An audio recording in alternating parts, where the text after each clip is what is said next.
আসসালামু আলাইকুম রহমতুল্লাহ। ভাইজান, পাকিস্তানের কী বাস গেল এটা? সিন্ধু প্রদেশ সিন্ধুর আন্দোলনকারীরা দখল করে নিল। আসিম মুনির, ফিল্ড মার্শাল পাকিস্তানের আসিম মুনির সিন্ধু প্রদেশের কন্ট্রোল হারিয়ে ফেলেছে।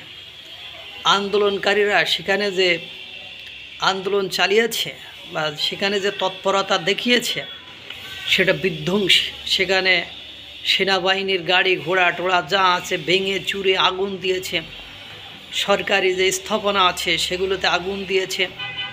তারা এখন আর আপনার পাকিস্তানের সাথে থাকতে চায় না। তারা নিজেরাই একটা স্বাধীন প্রদেশ, মানে সিন্ধু প্রদেশ, একটা স্বাধীন রাষ্ট্র হিসাবে নিজেদেরকে দাঁড় করাতে চায়। কিছুদিন আগেও আপনারা জানেন, ভারতের রাজনাথ সিং তিনি একটা কথা বলেছিলেন যে এমনও হতে পারে সিন্ধু ভারতের সাথে চলে এসেছে বা ভারতের একটা অংশ হয়ে গিয়েছে। কিন্তু এত তাড়াতাড়ি যে হয়ে যাবে সেটা পাকিস্তান অনুমান করতে পারেনি। পাকিস্তান এমনিতে চরম বিপদে আছে, মহা বিপদে। মানে সে বিবাদের কোনো কুল কিনারা মানে কিচ্ছু খুঁজে পাওয়া যাচ্ছে না। মানে মানে ভাবনা অতীত যেটাকে বলা যায়। এদিকে বেলুচিস্তানের বালুচিস্তান লিবারেশন আর্মি তারা বালুচিস্তানকে স্বাধীন ঘোষণা করে দিয়েছে। এবং আপনারা জানেন যে জাতিসংঘে কালকে সাধারণ জাতীয় নিরাপত্তা যে পরিষদ, সেই নিরাপত্তা মানে জাতিসংঘ যে নিরাপত্তা পরিষদ, সেখানে এক বক্তব্যে বলেছে যে বালুচিস্তান বা টিটিপি এই বিদ্রোহী গোষ্ঠীগুলো পাকিস্তানের 1200-র উপরে সৈন্য খতম করে দিয়েছে তারা। মানে এরকম একটা অবস্থা। এবং হাজার হাজার মানে 24,000-এর মতো সৈন্য মানে সরকার চাকরি ছেড়ে দিয়েছে। এবং শাহবাজ শরীফকে খুব বেশি দেখা যাচ্ছে না।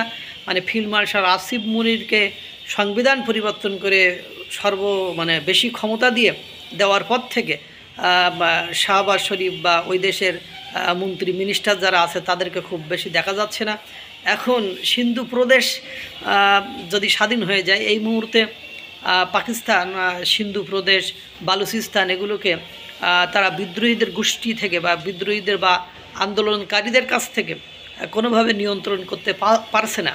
আর নিয়ন্ত্রণ করতে না পারার কারণে তারা এখন চাচ্ছে যে এটা ভেঙে দুটো অংশ করে, একদম কাশ্মীর, আজাদ কাশ্মীর, জম্মু কাশ্মীর যেরকম ঠিক ওরকমই হয়ে গিয়েছে। হয়তোবা দেখা যায় সিন্ধু প্রদেশ যেটা বিদ্রোহী গোষ্ঠী যেখানে অ্যাক্টিভ রয়েছে সেটা 2 অংশ করে, যারা বিদ্রোহ করছে না আর যারা বিদ্রোহ করছে 2 অংশ করে, এক অংশ ভারতের সাথে চলে আসলো। বিষয়টা এরকম হয়ে গেল।